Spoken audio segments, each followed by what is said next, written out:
বাংলায় একটি কথা আছে, আপনি মানুষ নাকি আওয়ামী লীগ। আমি ছাত্রলীগের কর্মী ছিলাম না, শুধু ছোটখাটো একটা নেতাও ছিলাম হলের পোস্টেড। অর্থাৎ মানুষ কখনো আওয়ামী লীগ হয় না, আবার আওয়ামী লীগও কখনো মানুষ হতে পারে না। আমি আশা করি যে মাননীয় প্রধানমন্ত্রীর কাছে আমার পরিবারের সকলের মোটামুটি একটা তথ্য আছে, সেখানে দেখেছেন যে আমার পরিবার আসলে পুরো পরিবারে ছিল আওয়ামী ব্যাকগ্রাউন্ডের। একসময়ের ছাত্রলীগ নেতা নুরুল হক নূর ছাত্রলীগের পরিচয় পাল্টে গণ অধিকার পরিষদের নেতা হয়েছে, কিন্তু ছাত্রলীগের সেই চরিত্র থেকে বের হতে পারেননি তিনি। আজকে দেখার পর আমি অনেকক্ষণ চেয়ে রয়েছি। মাননীয় প্রধানমন্ত্রী এতদিন টিভিতে আমি ওভাবে দেখতে পাইনি, কিন্তু আজকে আমার মনে হয়েছে যে তার মধ্যে আমার মায়ের চেহারাটা আমি কিছুটা দেখতে পেয়েছি, এরকম একটা জিনিস। এটি ডাকসু নির্বাচনের পরের ছবি। ব্যাপক জালিয়াতির এক পাতানো নির্বাচনে জয়ী হয়ে নূরের এই তৃপ্তির ঢেকুর সবাইকে অবাক করেছিল। আমি অনেক কথাই বলতে চেয়েছিলাম, কিন্তু আবেগ ভালোবাসায় অনেক কিছুই ভুলে যাচ্ছি। তখনই মানুষের মাঝে সন্দেহ তৈরি হয়েছিল নূর কি আসলেই আওয়ামী লীগের বি টিম হিসেবে কাজ করছে কিনা। তিনি একটি রিস্ক নিয়েছেন, কারণ এই ডাকসু নির্বাচনের রিস্ক কেউ নিতে চায়নি। সেই আন্তরিকতা থেকে বিশ্ববিদ্যালয়ের প্রশাসনকেও সহযোগিতা করেছেন, অন্যথায় হয়তো এই নির্বাচন হতো না। সেজন্য তার প্রতি আমি খুবই কৃতজ্ঞতা জানাচ্ছি। হাসিনাকে এতটা তেল মারার পরেও আমার মতো অনেকেই গণ অধিকার পরিষদের পক্ষে কথা বলেছে, কারণ এই দলটিতে আছে এক ঝাঁক শিক্ষিত দেশপ্রেমিক নিঃস্বার্থ যুবক।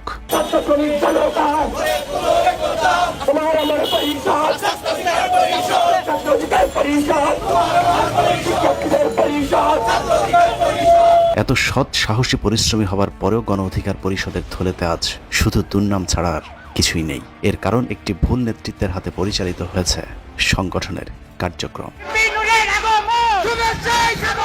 রাজনীতি করার সুযোগ পাচ্ছি, এই দেশের জনপ্রতিনিধি হওয়ার স্বপ্ন দেখি। দলের ত্যাগী নেতা কর্মীদের চোখে মুখে আজ শুধুই হতাশার চিহ্ন। এই ছেলেটা সে যেভাবে কাজ করছে, নিজে বদনাম হবে, আমাদেরও বদনাম করবে। আমি এটাতে অংশগ্রহণ করতে চাইনি। রেজা কিবরিয়া গণ অধিকার পরিষদের নেতা কর্মীদের সাথে ওইভাবে সংশ্লিষ্ট না। 121 জনের নাম ধাম তিনি বলতে পারবেন না, চিনেন না। এরকম অভিযোগ পাল্টা অভিযোগ বেশ কদিন ধরেই দেশের সামাজিক যোগাযোগ মাধ্যমে হাস্যরসের খোরাক যোগাচ্ছে। রেজা নূর দ্বন্দ্বে ভাঙন স্পষ্ট গণ অধিকার পরিষদে। কাতারে যে লোকটাকে সে প্রবাসী অধিকার পরিষদের সভাপতি বানিয়েছে, নূরকে সে উপহার দিবে একটা গাড়ি। আমরা বিএনপির সাথে যুগপৎ আন্দোলন করছি, সেখানে তিনি বিএনপি ভেঙে প্রধানমন্ত্রী হওয়ার স্বপ্ন দেখেন। IMF এর সরকার লোন পাবে না, এই সেই অর্থমন্ত্রী মামু বাড়ি নেই, এই সমস্ত কথা বলেছে। এই যে তার যে অতি কথন, এটা দলের জন্য একটা বিপজ্জনক হয়ে উঠছিল। টাকার ব্যাপারে, ইসরায়েলিদের ব্যাপারে তার জবাবদিহিতা যখন আমরা চেয়েছি, সে গেছে খেপে, আর কিছু না। সো আমি মনে করি যে সে দলকে নির্বাচনের দিকে নিবে শেখ হাসিনার আন্ডারে। এসব অভিযোগ পাল্টা অভিযোগের মাধ্যমেই জানা যায় নূরের সাথে শুধু ইসরায়েলি নাগরিক মেহেদী সাফাদি নয়, রয়ের সাথেও রয়েছে ঘনিষ্ঠ সম্পর্ক। এই পোদ্দার হচ্ছে বাংলাদেশের একজন নাগরিক, তিনি গণ অধিকার পরিষদের একজন কেন্দ্রীয় নেতাও, সেই সাথে ভারতীয় গোয়েন্দা সংস্থা রয়ের একজন এজেন্ট। আমার করা আগের অনুষ্ঠানে গণ অধিকার পরিষদে ঘাপটি মেরে থাকা রয়ের সদস্য বিপ্লব কুমার পোদ্দারকে পরিচয় করিয়ে দিয়েছিলাম। প্রত্যাশা ছিল নুরুল হক নূর তার ভুল সূত্রে সঠিক সিদ্ধান্ত নেবেন, নিজের ভুল সিদ্ধান্তগুলোর জন্য জাতির কাছে ক্ষমা চেয়ে সঠিক পথে ফিরে আসবেন, কিন্তু হয়েছে তার উল্টোটা। বিপ্লব কুমার পোদ্দারের ব্যাপারে সতর্ক না হয়ে উল্টো আমার কাছে বিপ্লব কুমার পোদ্দারের কথা কে বলেছে তা নিয়ে শুরু হয়েছে ব্যাপক জিজ্ঞাসাবাদ। দলের একাধিক সূত্র জানিয়েছে নুরুল হক নূর এখন বিপ্লব কুমার পোদ্দারের অত্যন্ত ঘনিষ্ঠ সহযোগী। দলের আহ্বায়ক রেজা কিবরিয়াকে বহিষ্কারের উদ্দেশ্যে ডাকা শেষ সভাতেও নূরের ঠিক পাশেই বসা ছিল রয়ের গণ অধিকার পরিষদের এজেন্ট বিপ্লব কুমার পোদ্দার। জানা যায় রাশেদ খানের পরিবর্তে বিপ্লবকে ভারপ্রাপ্ত আহ্বায়ক বানানোর পরিকল্পনা ছিল নূরের। সেই পরিকল্পনা বাস্তবায়ন আপাতত অসম্ভব হলেও রেজা কিবরিয়াকে সরানো অন্তত সম্ভব হয়েছে। সভায় দলের বেশিরভাগ কেন্দ্রীয় নেতা অনুপস্থিত থাকলেও নিজেদের ইচ্ছে মতো সিদ্ধান্ত নিয়ে রেজা কিবরিয়াকে অব্যাহতি দেওয়া হয়। পার্টির কোর গ্রুপে আছি আমরা জানতেছি যে কোথায় সমস্যাটা, এবং এই ক্ষত যদি চিকিৎসা না করাই কতদূর বিস্তৃত হবে, ক্যান্সারের মতো কতদূর ছড়াবে। বেশ কদিন ধরে রেজা কিবরিয়া নূরের মধ্যে চরম উত্তেজনা, অভিযোগ পাল্টা অভিযোগ চলছিল।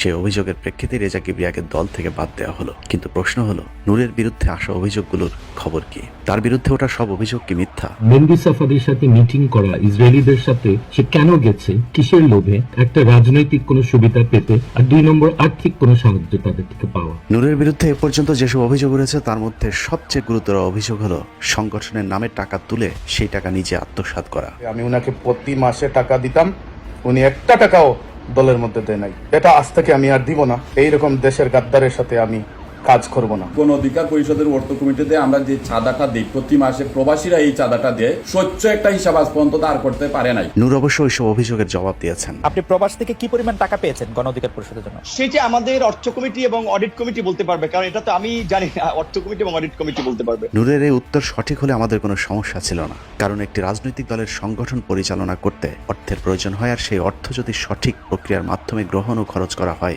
তাহলে কোনো সমস্যা থাকার কথা নয়। কিন্তু অভিযোগ খুব সুনির্দিষ্ট। প্রতি মাসে প্রবাসীরা এই চাঁদাটা দেয়, আমাদের একটা রিসিপ্ট পাওয়ার কথা, কিন্তু আমরা এই রিসিপ্টটা পাই না। প্রতি মাসে আমরা রিসিপ্টের জন্য এই আলোচনা হয়, অর্থ কমিটির হিসাব নিয়ে আলোচনা হয়, কিন্তু অর্থ কমিটি কোনো মাসেই স্বচ্ছ একটা হিসাব আজ পর্যন্ত দাঁড় করতে পারে নাই। সুনির্দিষ্ট এই অভিযোগের সুনির্দিষ্ট প্রমাণও আমাদের হাতে রয়েছে। কালকের সমাবেশটা আমাদের ওইখানে একটু খরচ টরচ, এই জন্য টাকাটা একটু জরুরি প্রয়োজন, তো কিছু টাকা যদি সম্ভব হয় ডাচ বাংলা ওখানে দিয়ে দেন। আমাদের কাছে বেশ কিছু ফোন রেকর্ড এসেছে যেখানে শোনা যায় নূর নিজেই যুক্তরাষ্ট্র প্রবাসী এক ব্যবসায়ীর কাছ থেকে টাকা চাচ্ছেন। আমার ভাই বিকাশের অফিসে আমি ফোন দিছি, ওরা বলছে যে এখনো অ্যাকাউন্টে জমা হয় নাই, আর সাধারণত রেমিটেন্সের ক্ষেত্রে দেখা যায় আপনার ওরা দ্রুত রিলিজ করে দেয়। তো আমার মনে হয় আপনার ওইখানে একটু খোঁজ নেন যে সেন্টটা হয়েছে নাকি আসলে। সেটা আমাদের অর্থ কমিটি এবং অডিট কমিটি বলতে পারবে, কারণ এটা তো আমি জানি না। নূরের দাবি অনুযায়ী বিদেশ থেকে আসা সব টাকা অর্থ কমিটির মাধ্যমে লেনদেনের কথা বলা হলেও বাস্তবে দেখা যায় ওই প্রবাসীর কাছ থেকে নেওয়া টাকা নূর নিজের বিকাশ অ্যাকাউন্টে পাঠানোর অনুরোধ করছেন। আসসালামু আলাইকুম নূর ভাই। ভাই আপনি যেহেতু সেন্ডার, আপনার অ্যাক্সেসটা বেশি থাকবে, তো আপনি প্রয়োজনে যদি না হয়ে থাকে তাহলে চাইলে উপরে যে ডাচ বাংলা ব্যাংকের অ্যাকাউন্টটা দিলাম ওইটা তো একটু পাঠাতে পারেন। আমাদের তো কালকেই প্রোগ্রাম, টাকা পয়সা তো কালকেই লাগছিল, আপনি একটু দেখেন। যুক্তরাষ্ট্র প্রবাসী ব্যবসায়ীর সাথে কথা বলে জানা যায় নূরকে তিনি নিয়মিত টাকা পাঠাতেন, তবে কখনোই সেই টাকার হিসেব সংগঠনকে দেওয়া হয়নি। নুরুল হক নূর সাহেব দুবাইতে আইসা যে মেহেদী সাফাদির সাথে মিটিং করলেন, প্লাস ওইখান থেকে যাওয়ার পর বাংলাদেশে এনডিআর বা গোয়েন্দা বা হাই কমিশনারের সাথে মিটিং করলেন, এটা কিন্তু আমাদের দলের জন্য কাম্যকর নয়। উনি যে কাজটা করছেন দেশদ্রোহী, তাই আমি খুবই দুঃখ পাইছি। এনিওয়ে, আমি উনাকে প্রতি মাসে আমি টাকা দিতাম দলের জন্য, কিন্তু উনার নামে, উনার অ্যাকাউন্টে, উনার বিকাশ নম্বরে আমি টাকা দিতাম। সো এটা আজ থেকে আমি আর দিব না। এমনকি আমি উনার সাথে কোনো দল করব না, এই দলের মধ্যে আমি নাই। উনি জাতির কাছে আইসা মাফ চাও, যদি জাতি মাফ করে দেয় ভালো, আর এইরকম দেশের গাদ্দারের সাথে আমি কাজ করব না। আর যদি আপনারা প্রমাণ সহকারে রিসিপ্ট সবকিছু দেখতে চান, আমি দিয়া দিব ইনশাল্লাহ, এবং কি প্রুফ সবকিছু আছে। আমি উনাকে প্রতি মাসে টাকা দিতাম, উনি একটা টাকাও দলের মধ্যে দেয় নাই। আরও এক ব্যবসায়ী নূরের বিরুদ্ধে একই ধরনের অভিযোগ করেছেন। দেখতেছেন কিছুদিন থেকেই আমাদের গণ অধিকার পরিষদে একটা বিশৃঙ্খলার সৃষ্টি হয়েছে। দুঃখজনক হলো বিষয়টা সত্যি। বিপ্লব কুমার পোদ্দার উনি যখনই আমাদের দলে আসলেন, তারপর থেকে আমাদের দলের সমস্যাটা শুরু হয়েছে। কারণ বিপ্লব কুমার পোদ্দার উনি একজন রোড এজেন্ট। আমাদের সদস্য সচিব বিপি নুরুল হক নূর, উনিও একজন রোড এজেন্ট। উনি ইন্ডিয়ান হাই কমিশনারের সঙ্গে দেখা করেছেন, রোড সঙ্গে ওনার কন্টিনিউ যোগাযোগ আছে। উনি ডাম বাম কিছু বুঝতেছেন না, উনি যা ইচ্ছা তাই করতেছে। এটার একমাত্র কারণ হয়েছে ওনার যে মিশনটা, যে ওনার মিশনটা না, রোড যে মিশনটা, এই মিশনটাইকে কিন্তু উনি কমপ্লিট করতেছে। আমরা আমেরিকা থেকে অনেক টাকা পয়সা এই দলের জন্য দিয়েছি, যেটার এখন পর্যন্ত আমরা কোনো হিসাব পাইনি, অর্থ কমিটির কাছেও পাইনি, নূরের কাছেও পাইনি। আমরা বিকাশের মাধ্যমে, বাই অ্যাকাউন্টের মাধ্যমে, বাই পিন নম্বরের মাধ্যমে আমরা লক্ষ লক্ষ টাকা এই দলের জন্য দিয়েছি। আমরা আর কোনো টাকা পয়সা এই দলের জন্য খরচ করব না, কারণ এই দলটা এখন এনডিআর হাতে চলে গেছে। আর সদস্য সচিব এটাই করতেছে, এনডিআর রয় ওনাকে যে মেসেজটা দিতেছে এটাই উনি করতেছে।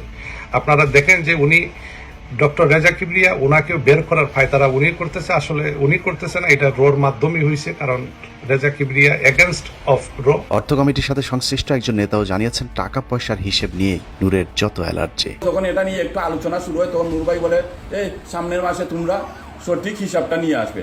এখানে আলোচনা থামিয়ে দেওয়া হয়, তারপর থেকে আলোচনাটা আগায় না। এইভাবেই অর্থ কমিটি চলতেছে, কোনো স্বচ্ছতা অর্থ কমিটির আজ পর্যন্ত এই 1.5 বছরে আমরা সঠিক হিসাব পাই নাই। গণ অধিকার পরিষদের নামে তোলা অর্থ আত্মসাতের পাশাপাশি নূরের বিরুদ্ধে আসা আরেকটা অভিযোগ হলো ইসরায়েলি নাগরিক মেহেদী সাফাদির সাথে বৈঠক। মিটিংয়ে ছিলেন কতক্ষণ আপনি মেহেদীর সাথে? 40-45 মিনিট। ছবি তুলে নেয় মেহেদীর সাথে? একটা বোধহয় তোলা হয়েছিল আমাদের। হ্যাঁ, ওইটা আমাকে দিবেন, ওইটা আমি ড্যানিয়েলকে পাঠাবো। ড্যানিয়েলকে আপনার নাম্বার দিব, আমি বলবো যে আমাদের লোক, ঠিক আছে? ড্যানিয়েল আপনার সাথে ফোন দিবে। He was meeting with Safadi about this issue, and there was other meeting took place, I think, in Dubai, in Qatar, in India. মেহেদী সাফাদির সাথে বৈঠকে নূরের সাথে উপস্থিত থাকার কথা ছিল এমন একজনের সাথেও আমাদের কথা হয়েছে। 11 ডিসেম্বর নূর ভাই আমাকে SMS করে জানালেন যে জীবন ভাই 16-17 তারিখ যদি আপনি ফ্রি থাকেন তাহলে আমরা উমরার উদ্দেশ্যে মক্কা চলে যাব, সেখান থেকে হজ করে আমরা আমাদের এই সাংগঠনিক কার্যক্রম শুরু করব। আমি বললাম ঠিক আছে, আমরা চলে যাবো, সমস্যা নেই। তো যখন তারিখটা কাছাকাছি আসলো তখন আমাকে তিনি 19 তারিখে ফোন দিলেন, বললেন জীবন ভাই আমি চলে যাচ্ছি, একজন ভালো ডোনার পাওয়া গেছে যে কিনা আমার টোটাল ফেয়ারটা বেয়ার করবে। তখন আমাকে বললেন আমার তো কিছু অ্যাপয়েন্টমেন্ট আছে, যেহেতু আমরা একসঙ্গে যাচ্ছি আপনাকে বলা উচিত, এখানে আমার মুসাদ সহ বিভিন্ন গোয়েন্দা সংস্থার সঙ্গে দেখা হবে, আমাদের একসঙ্গে যেতে হবে। তো আমি ওনাকে স্ট্রেট বলে দিয়েছিলাম ওই সময় যে না, আমরা তো হজ করতে যাচ্ছি, এই মুহূর্তে আমি এই ধর্মীয় অনুভূতি এবং রাষ্ট্রীয় বিরোধী কোনো কাজ কর্মকাণ্ডে অংশগ্রহণ করবো না, আপনি কাতার চলে যান আর আমি মক্কা চলে যাই। তখন উনি কাতারে প্রবেশ করলেন আর আমি মক্কার উদ্দেশ্যে রওনা করলাম। আমি মক্কায় 18 দিন থাকার পর উনি মক্কা যখন আসলেন তখন আমার সঙ্গে দেখাও ওনার হয় নাই। তো টোটাল সাংগঠনিক সফরটা আমাদের একসঙ্গে ছিল, কিন্তু আমরা একে অন্যের সঙ্গে কখনো দেখা হয়নি, কারণ একটাই বিষয়, আমি ওনার সঙ্গে দ্বিমত পোষণ করেছিলাম। তাই মূলত এই মিটিং এর পর থেকে ভিপি নূর ভারতীয় ফাঁদে পা দিয়েছেন। দলের অধিকাংশ নেতাকর্মীরা না চাইলেও বিপ্লব কুমার পোদ্দারের সাথে হাত মিলিয়ে সংগঠনে একক আধিপত্য প্রতিষ্ঠার চেষ্টা করছে ভিপি নুরুল হক নূর। সব মিলিয়ে বলা চলে রাশেদ খান, ফারুক হাসান, হাসান আল মামুন, আতাউল্লাহ, আরিফ তালুকদার, তারেক রহমান ও বিনিয়ামিন মোল্লাদের হাতে তিলে তিলে গড়ে ওঠা সংগঠনটি আজ ব্যক্তি স্বার্থের কাছে জিম্মি। সেই সাথে বিএনপি আওয়ামী লীগের বাইরে বাংলাদেশের একটা বিশাল জনগোষ্ঠীর আবেগ, ভালোবাসা আর বিশ্বাসের জায়গায় আবারও অবিশ্বাস ভর করলো। এ যেন বাঙালি জাতির দুর্ভাগ্য। মেহেদী এন্ড সাফাদির সাথে আমার মিটিং হয়েছে, আমার বৈঠক হয়েছে, আমার কথা হয়েছে, আমার আলোচনা হয়েছে, তো তাতে কি হয়েছে? যতবারই এ জাতি কারো উপর ভরসা করেছে ততবারই প্রতারিত হয়েছে। তারপরেও আমরা মনে করি এখনো সবকিছু শেষ হয়ে যায়নি। গণ অধিকার পরিষদের একঝাঁক দেশপ্রেমিক যুবকের হাত ধরে আবারও গণ অধিকার পরিষদ জেগে উঠবে, এমনটাই আমাদের প্রত্যাশা। আল্লাহ হাফেজ।